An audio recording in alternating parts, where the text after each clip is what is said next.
أعوذ بالله من الشيطان الرجيم.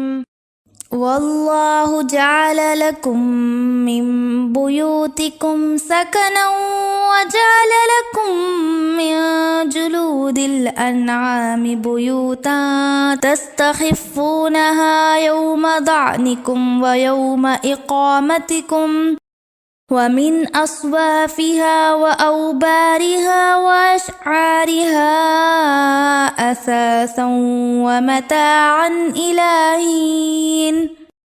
والله جعل لكم مما خلق ظلالا وجعل لكم من الجبال أكنانا وجعل لكم سرابيل تقيكم الحر وسرابيل تقيكم بأسكم كذلك يتم نعمته عليكم لعلكم تسلمون.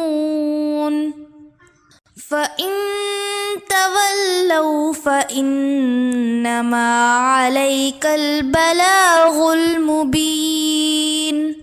يعرفون نعمة الله ثم ينكرونها وأكثرهم الكافرون.